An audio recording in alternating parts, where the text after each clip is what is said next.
Well, today on the show, I am definitely outnumbered. Because I'm the co-host and we have an all-male panel. But we're talking about relationships, so I'm feeling right at home, Matt. Not just relationships, but how guys can form close relationships and how men and women should relate to one another in healthy ways in the workplace and in everyday life. That's next on See Hear Love.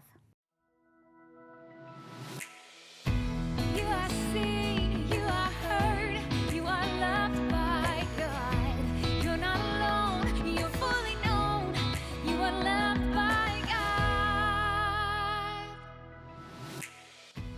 Well, welcome back to See Hear Love. And yes, it does look different because I have the all-male panel back with me. I couldn't get enough of you guys. Yes. Oh, It's been fun. you either. So good. The energy, the authenticity, which sounds so very counter to what men usually sound like or do, right? Like open, honest, but I really appreciate you sharing. I know, what a great setup for you guys. Great. Why don't we just start off with some introductions just in case people miss part one of our show. Go ahead, Sean. Well, I'm Sean. I'm married to Mireille. I have 3 boys, and I am a missionary, content creator, that kind of a guy. And a skateboarder. Skateboarder, yes. Awesome. I'm on skate shoes right now. I'm Theo, and I'm a third-year Sheridan student studying music theater. Awesome. That's good. I'm Dave. I'm married to Kelly for 27 years. We have 3 adult boys, and I'm the vice president for Young Life of Canada. And the sage of the group. Clearly, the old guy. The old guy. I'm the old guy. And I cannot believe that we are back together again, Matt, co-hosting extraordinaire. And again, first time ever, and you've done an amazing job. Thanks, it's been fun. It's really good. Well, let's dive right into our topic today because it's all about relationships. And I want to start off with our news and views that's directed at this, and I want your thoughts as I say this. So again, from the Movember website, which is a website for mental health, 70% of men say their friends can definitely rely on them for anything that they need or want. But only 48% of men said they rely on their friends. So there are more people, more guys say that, their friends can rely on them, but when it comes to relying on other people, it's a lot less. Does that make sense to you guys? Is that true, or is that like, whoa, that surprises you, that stat? I feel like that makes sense. Really? Yeah, I think we want to be the one that's available for people who need help, but it's a lot harder to be like, and now I'm in the spot where But I I'm need going to the help. ask for help, yeah. Why is that? Why do you guys struggle with asking for help? I don't get it. I really don't. I think pride's part of the issue, but I think it's also just our mental makeup. Like we're like, oh, I can do this. I just have to press through, and if I get to the other side, we're going to be there. And then again, we get to people get to put us in a position where they're asking us for help as opposed to us asking for help, because it's very humbling to ask for help when you genuinely need help because you don't have an answer. Oh. Yeah, the little things like, hey, can you help me change my brakes or something? Like we can bat that stuff around, whatever. Yeah. But the real stuff, hey, like I'm struggling with my being a dad to my kids, struggling with relationship with my wife, or feel like I have no sense of like purpose in my work. Those are way harder to admit. It feels like we're kind of cracking open. Well, because sometimes I think, who would I go talk to about that? Because I think we're all, and that's the problem, is I think, well, is there someone out there who actually could help me? Because we all are pretty screwed up. Yeah. And is there someone who could help? There's definitely someone who can help me change my tire. Right. But can someone... Not me. But can somebody help me? You can't? No, Could someone like speak into your Melinda's life? probably better. Yeah. It's really, I guess that's important for me because when I've gone through some really difficult challenges in my life, I had no problem reaching out. Because I knew I needed my community and people to help me, because I knew that if I didn't, I would drown and I wouldn't make it back up. It's just my own experience. Here's a quick one. I mean, I've worked in Young Life for 30 years with teenagers. It is amazing to me how many young adolescent boys don't have a stable or a significant father figure in their life. Never have had one, don't have one now, have had many.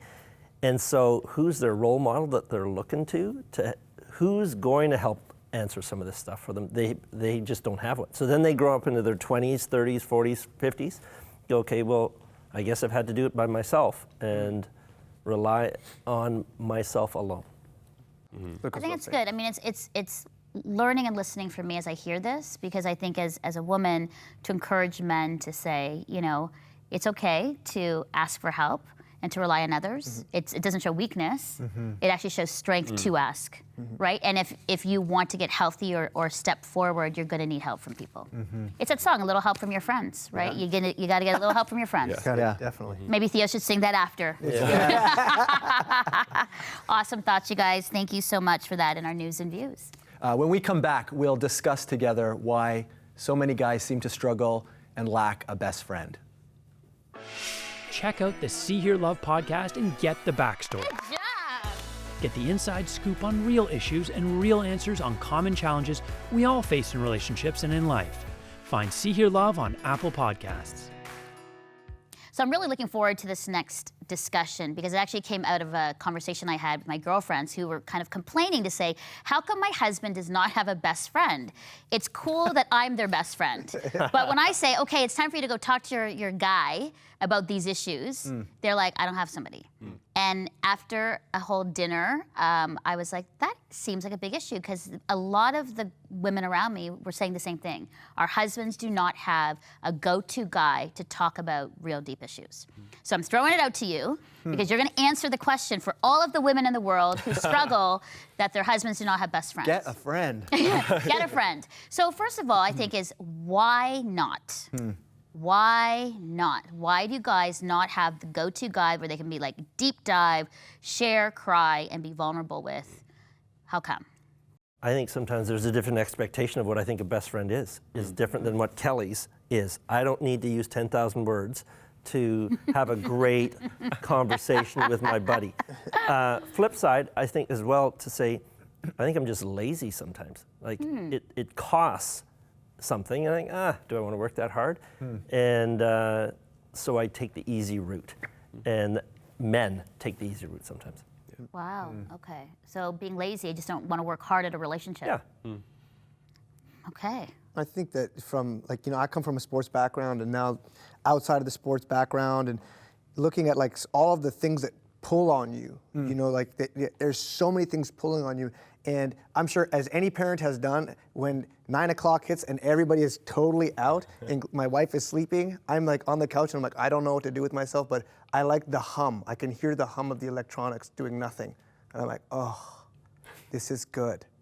And maybe that becomes part of our thought pattern, because like you said, if I go out to a friend, that's free time that I have now excluded from myself. It's going to cost me something to be a friend and hang out with somebody when I could just stay here. So do you share all your feelings with your wife? Like that, I guess. So then who do you share? If you don't share with your wife all the stuff that you're feeling or doing and your angst, then who do you share it with?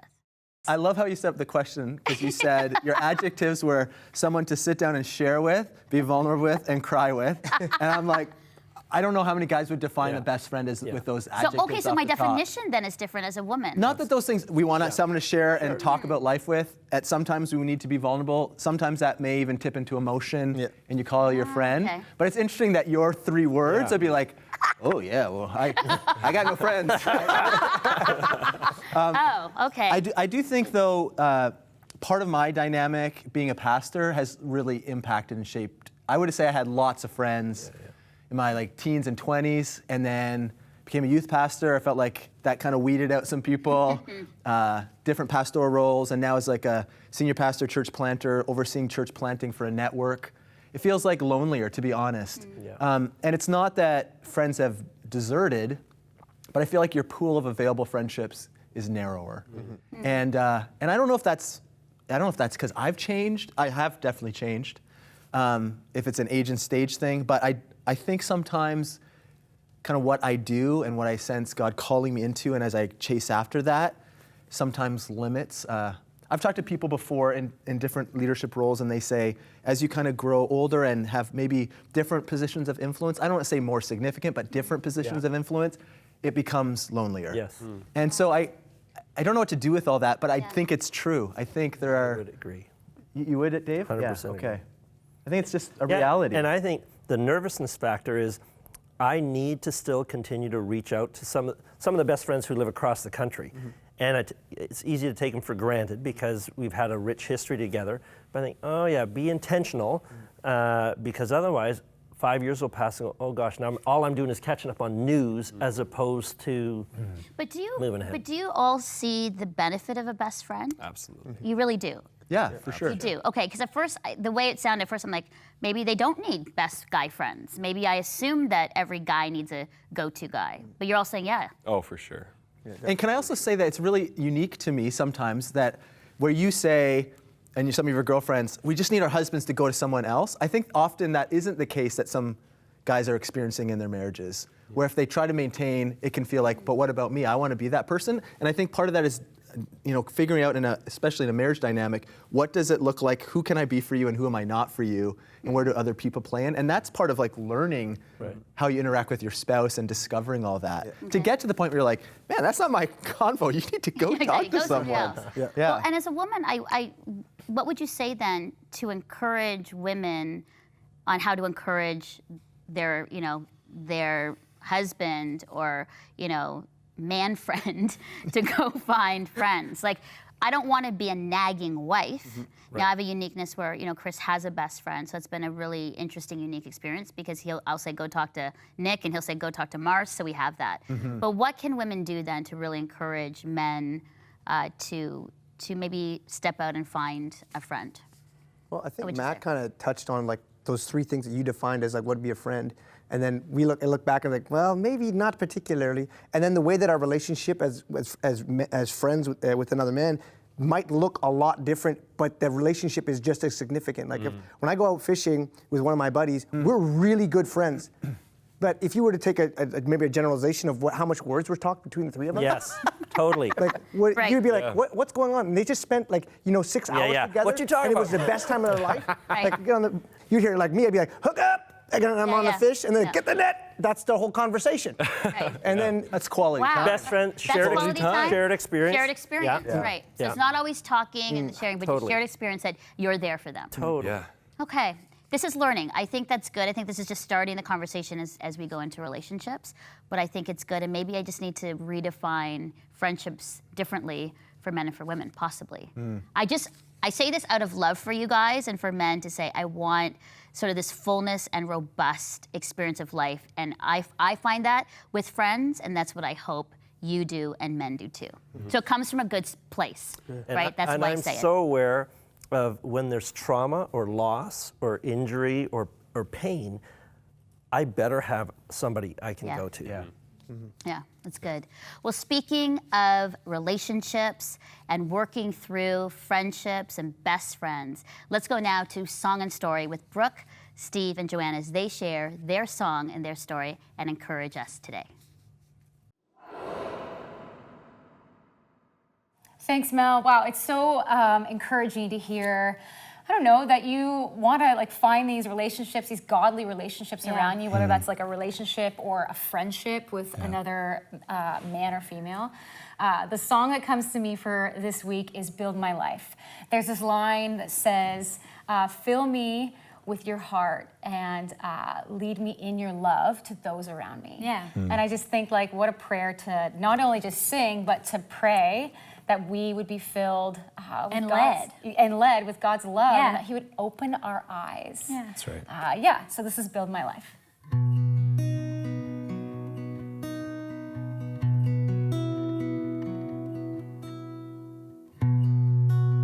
Jesus, the name above every other name.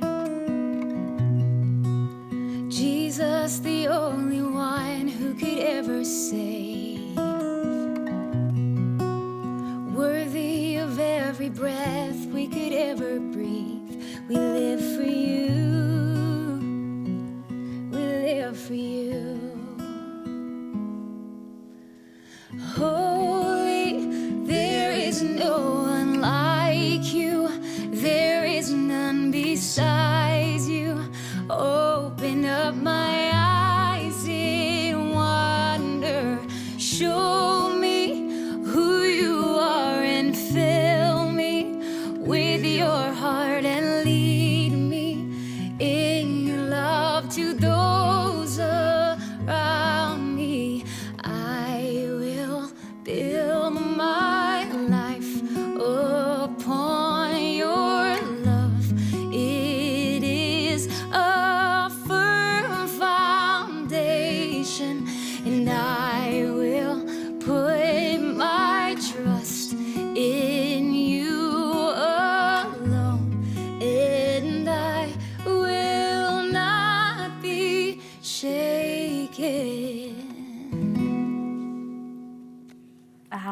love that song. It's so good, hey? It's one of my favorites right now. John 13, 34, 35. It's a verse a lot of us know. And it's this command from Jesus. A new command I give to you. Love one another as I have loved you. So you must love one another. By this, everyone will know that you are my disciple. So good. If you love one another. Yeah. And so it's this, the song, right, is about building your life on love. What does that look like when you think about that in friendships, Steve? Yeah, I always think about that. I think it was the founder of World Vision, that quote, like, break my heart for what breaks yours. Like that idea of, like, if I can understand how God sees other people, and even, that's every relationship, but friends too, and how, like, we treat our friends and how we invest time in our friends and the people that we love. I think that changes your perspective from what do I get out of a relationship or a friendship, and what am I giving, what am I bringing to the friendship, you know what I mean? Yeah, it's so good. That's why I married him. Among other reasons. When I'm thinking about this, like in the conversation today, even talking about relationships and this weird world we live in of the digital dating stuff, it's this very superficial thing for a lot of people. And I guess it can be even in real life, but this idea of going to a place of more depth in our relationships where we're loving and caring. And I love how the song is a prayer of, like, lead us in love, because we don't know how to do it. Like, we're gonna mess this up in our personal lives, our friendships, our dating, all our family relationships. But, like, if God would lead us in love, He will help us love others. And this is a really hard thing to do, but I mean, looking at people through the eyes of Jesus, that's something that I think for the rest of our lives we will be like leaning towards. For sure. Yeah. Okay, back to you, Mel. Well, we're back with our all-male panel learning about relationships. We just came out of talking about guy friends, and now we're going to move into a very spicy conversation on how men and women should relate. Now, this is not in the context of marriage or our daughters, but how should men and women relate in the workplace and in our church and community neighborhood, in light of a lot of the tensions that we have experienced, whether it's Me Too, Church Too, and other things. How should we relate and be with one another? It's big. I know we don't have 3 hours, but I feel like it's an important discussion that we need to bring to the forefront, especially as followers of Jesus. Let's be the speakers of this and the modelers of this in a healthy way for our society, country, and the world. So what would you say as men, it's big, as what your thoughts are of how you're making sort of those good decisions on how to relate with women? Wow, it's I big. can jump in. Go, jump. So one of the things that I've learned and that Bobby has helped teach me, my wife, is that I want her to help set the boundaries and the pace of that. That used to be a lot of stuff we would talk about, like what does healthy boundaries look like? How do you relate well, care well, honor well? And then I realized, first and foremost, I want to honor and celebrate my wife. And so I invite her into that conversation on what that looks like. So that in the home center first, I'm honoring her and our relationship. And then I want to honor my sisters and friends and female colleagues who I work with as well. But it spills out of that kind of open conversation with my spouse. So Bobby helps you understand how to be with women? Does she speak into Yeah, that? we talk about like, would that be cool if I do that? Or here's what I'm thinking. We have an open sense of our schedule and our plans and who we're meeting with, because it's not about secrets. It's just about honesty and transparency. And that sets like a good foundation to like have open conversations about that. And vice versa. If she has things with her work, her meetings, her travel, whatever. That's good. Now, Theo, you're not married. No. So how do you form and make those decisions as a young man on healthy relationships with women? I think, so I grew up the youngest of 4, and I've got 2 older sisters and an incredible mom. So I've always it's always been so much easier for me to have girlfriends than guy friends. And maybe that's just, I guess that's just the way I was brought up. I think a huge thing that it comes back to is just integrity. Honor is a huge one. Like, we both just want honor from each other. And we want to be partners with each other. Like, we're on this earth together, so let's be partners. So I think integrity, to be able to hold up that expectation of yourself and for the other person, because there are going to be things that you can't expect the other person to do, and there's going to be things that you can't expect yourself to do. So I think the integrity to be able to admit that, but also the integrity to call that out in someone, either speaking life into somebody like that, or maybe pointing them in another direction. Yeah. I think, yeah. Okay, it's good. Let me jump into the women in the workplace, especially in Christian ministry, like the era of when I was a young kid, where you just didn't see women in positions of leadership. Our church has just hired a senior woman pastor, which is awesome. And in Young Life, I've been so amazed by the quality of women in our leadership. So starting point is respect. Take them out of the box, perhaps, that, okay, here's role definition, and value the great contribution. As you said, partnership. There's only so much I as a male can do, and all the way back to the last segment, of even that I'm capable in terms of catching the vibe of the room and the vulnerability and the transparency that women are able to complement men in an incredible way. Yeah. I like what I'm hearing here. It's like honor, there's integrity, there's also knowing that, the changing role of women in leadership and as equals. I mean, as a Filipino woman, the challenge and the difficult climb to get where I am today. And I will say that it was men who are the ones, a lot of men who are the ones who championed me where I am today.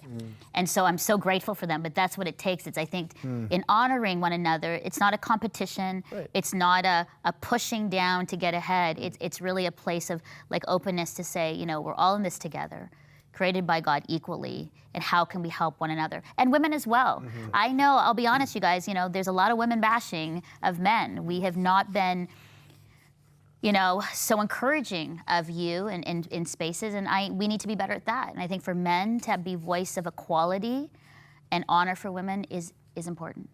One last question in that: how does Jesus inform how you see, women and relationships as you go about life? Because I think that's really key.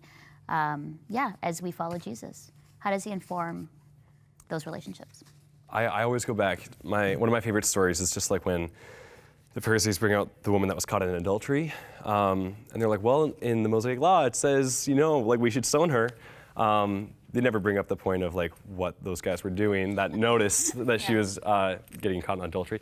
But the way he responded in the way that only he could have responded, with grace and love, to say, anyone who hasn't sinned, you can throw the first stone.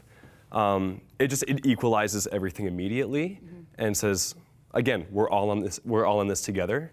And that when maybe we don't know where to go and there's this really tough situation, we can just be like, grace first, and then see what follows. That's good. Well, it comes from from Adam and Eve and from when Jesus is going to send the Holy Spirit. He uses this descriptive word about the Holy Spirit. And that same word is used with Adam in respects to Adam and Eve. And it's saying the word like submit. Anyone gets this messed up word about submit, but it says that it's a very present aid. And the Holy Spirit uses the same descriptive of himself. And I said, so when my wife comes in or another relation comes in, the descriptive word is very present aid and help. And so like that for me is where we come together and we can lift one another higher and higher. And I think that's that's the way that I see this. I said, okay, how can this person who is the opposite sex of me be a very present aid and help in the process of what we're going to? And then I'm like, well, that's awesome to see it that way. I'm like, okay, you can do this because I can't. Right.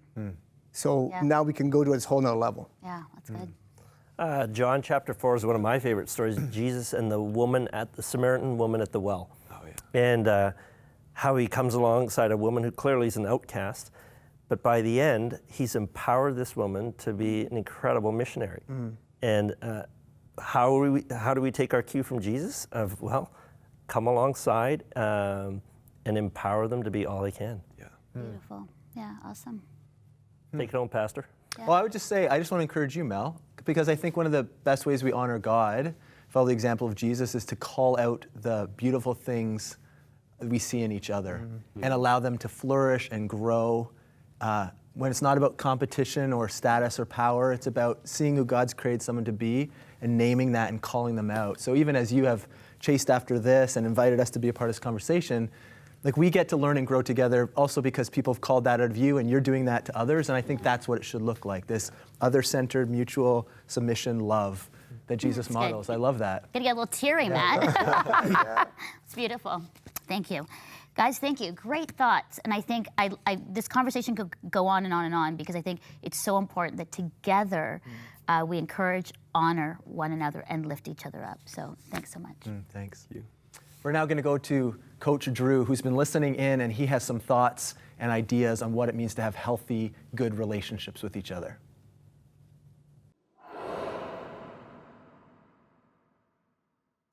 Thanks, Matt. Andrew Blackwood here, also known as Coach Drew, registered psychotherapist, and I want to share my reflections and my thoughts and my encouragement with you about what we just witnessed. We saw the cultivation of community.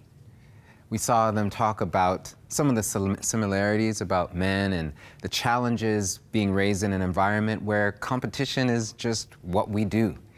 And for some, competition builds camaraderie, but for others, it just puts us in this one-upmanship and comparison thing. And that can create a lot of challenges. But what we witnessed was a redefinition of what it means to be a friend. Because Melinda had one definition, whereas each man had a different idea. So what we also witnessed was real conversation. And in my experience, so many people, particularly men, are devoid of real conversation. I mean conversation which makes room to hear someone's heart. Ladies, for the most part, that's what they do. They talk. They label their emotions. They talk about what they're feeling, whereas men, for the most part, seem to be more isolated. And we talked a little bit about mental health and what does it really mean to share with someone? What does it really mean to talk with someone, to be vulnerable? On some level, it's saying, I can't do this on my own, which is countercultural to what we've been conditioned to do. But we witnessed that being changed. We witnessed the talk about integrity and support and partnership and humility, which was not humiliating. So what can we do? Continue to have conversations about our expectations, but to appreciate the differences of each individual. It was wonderful. Thanks, Coach Drew. Great thoughts on how to build healthy relationships. Well, here's my takeaway. I'm at a loss because I think this show really got me thinking about honor and calling out the goodness of one another, but also it really encouraged me because I've got 4 great guys who are really trying their best to honor us as women and to do their best as fathers and husbands. And so that's my takeaway is to men who are watching and for women who are watching, we're all in this together. We need one another. Let's keep honoring with integrity and championing our giftings together. So Sean, Theo, Dave, and Matt, thank you so much for your presence here on See Hear Love. Thank you. Beautiful show, thank you. And to you, our viewers and listeners, thank you for joining us today. For all the information about See Hear Love, how to watch our shows and read our blogs and hear the backstory, go to seehearlove.com. And always know, as you struggle through relationships, we need to work and live together, listening and cheering one another on. And know that as you do this, you are seen, heard, and deeply loved by God. Bye-bye. You would never, if you saw me in my 20s, you would have never picked out my best friends that are now today, ever. Right. Very But I think different. you probably look back and even look along the way of people who've played significant friendship roles in my decades. And I'm so thankful for that era of time that we had, and we may not have it anymore, but I look back fondly and say, that was significant friendship. Oh, too bad it's gone. No, I celebrate what it was.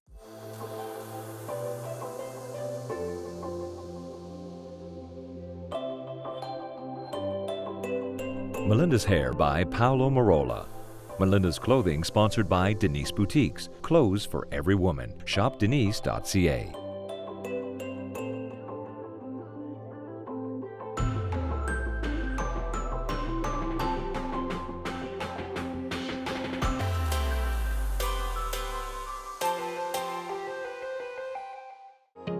Deeks Insurance is a proud sponsor of the See Hear Love Studio.